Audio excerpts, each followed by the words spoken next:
Teams can use our requirements tracking to track requirements as well as user stories. So how do we get started? Well, we want to first start in the releases area.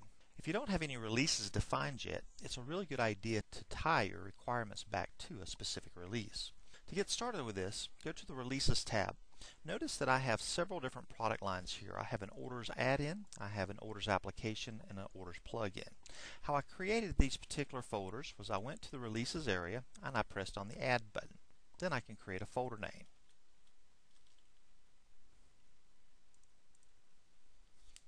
Once you have the folder name, to add a release, you simply press the Add New button. You give it a release name. You give it a status. And if you're using Agile, you may want to lock in the date, so you can put in an estimated start and an estimated finish. If you're not using Agile, you can turn that feature off. Then you want to give the release a nice description. This will show up on some release reports later on. But rather than creating a release here, I'll go ahead and use an existing release I have. Notice that I have an Orders application release 1.0. When I go into there, you can also see that I've defined a sprint and a build. To define a sprint or a build, you simply go to the release, press the Add button, and it'll ask if you'd like to make this an iteration or a build. You choose one of those and then fill that out. Now back to the requirements. Let's imagine that we wanted to add a new requirement for this Orders application release 1. We'll go over to the requirements area, and first we want to make sure that we're positioned on that release. To do that, we'll go to this Releases tab, we'll scroll down to Sprint 1, and that's where we'll add the release. In addition to linking things to a release, I also want to provide some structure around my requirements. I can go to the Folders area to do that.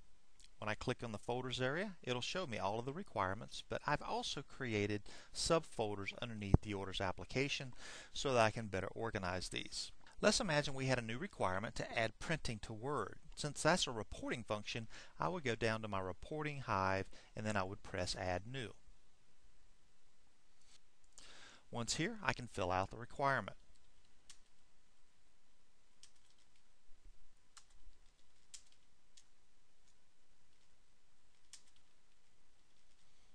A good approach to creating requirements is to name your requirements in a way that makes sense, and I like to do that by numbering my requirements. To do that, I can use a moniker like OAS for Orders Application System, followed by 4 X's. Once I press OK, it'll automatically resequence this with a sequential number.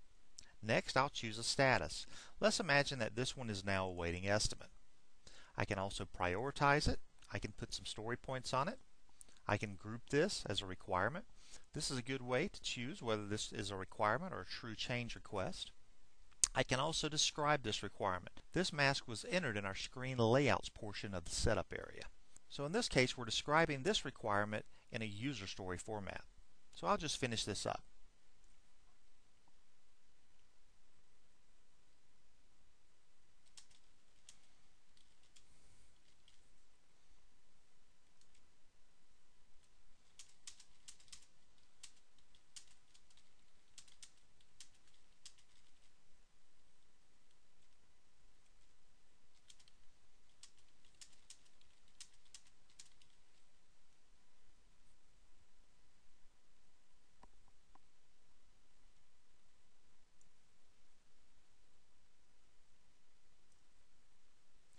Now I can place an estimate on here.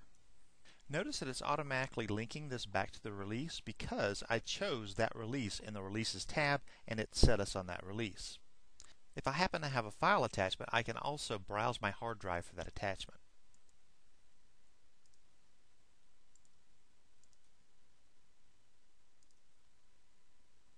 I'll now press Submit and it'll create this record. Notice it has now created this new record.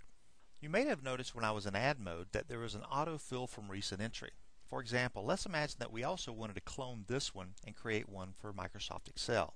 We could very easily do that by pressing the Add New button, choosing autofill from recent entry, choosing the MS Word version, and then just simply changing this to Excel. I can also use XXXX here to resequence this and then change this to MS Excel. Once I press Submit, you'll see that it has now created another one very similar to that. When showing your list of requirements, you can also sort these requirements. I can do that by simply pressing on a column, and it'll sort by that column in an ascending order.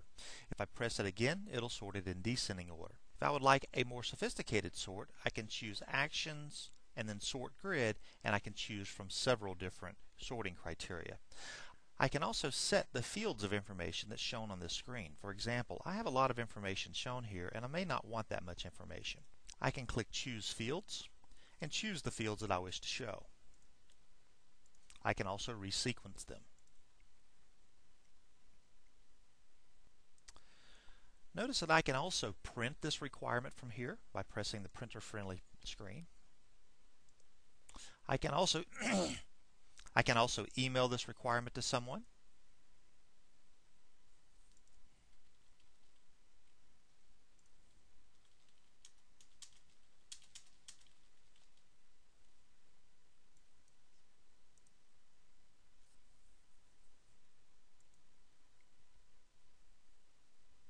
You may have also noticed that there's some numbers here. The first number here is the number of file attachments. The second one is the number of notes associated with this requirement. The third one is the number of scheduled events. You can schedule events like requirement reviews and others through this area.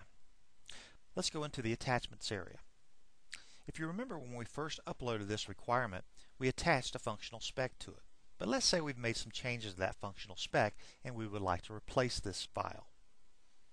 To do that, simply press Add New. Choose the new file from your hard drive. And I'm going to ask it to replace the file and save the original as a prior version. This will automatically version the file for us.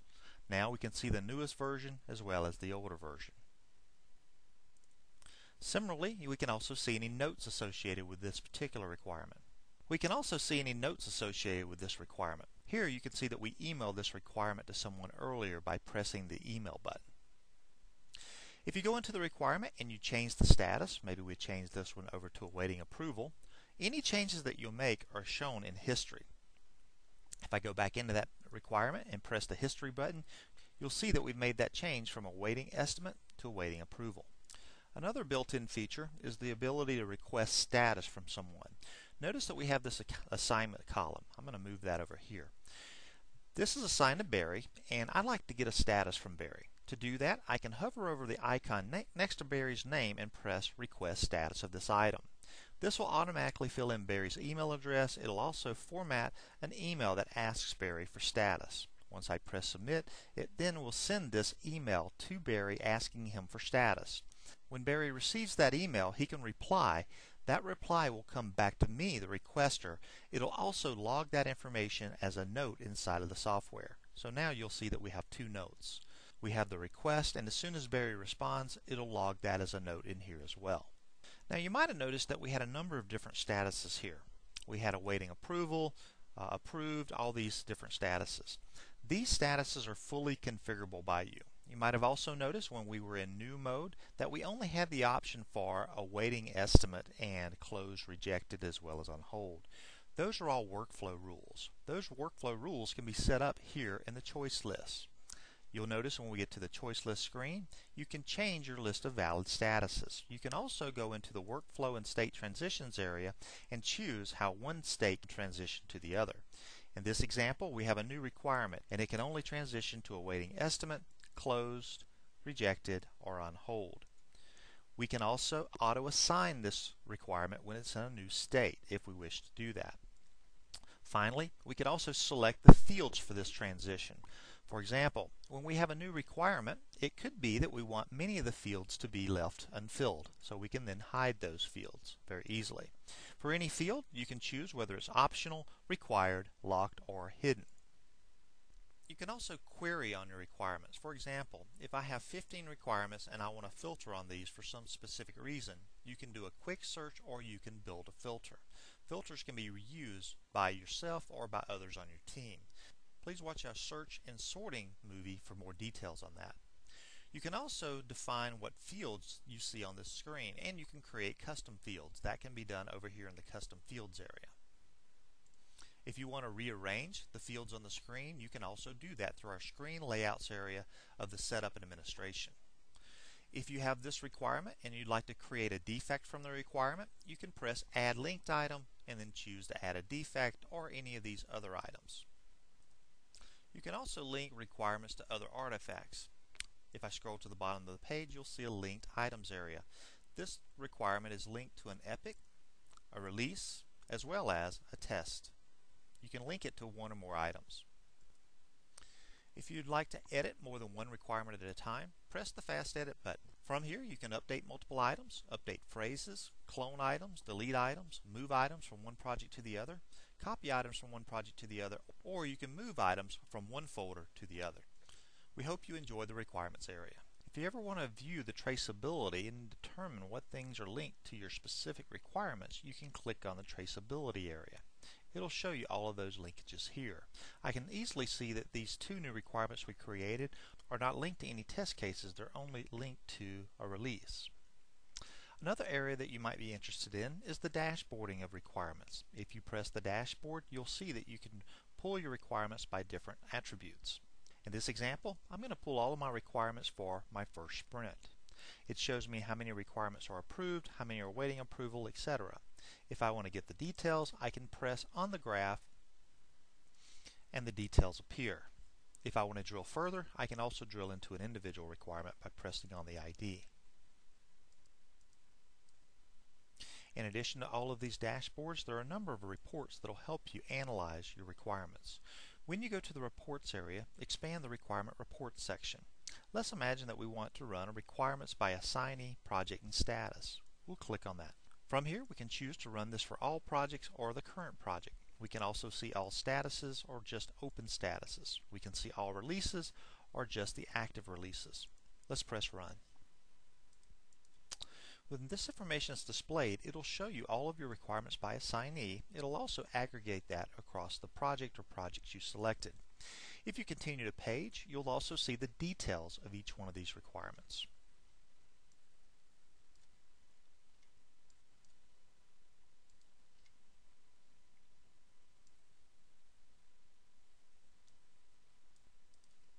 We hope you enjoy the requirements feature.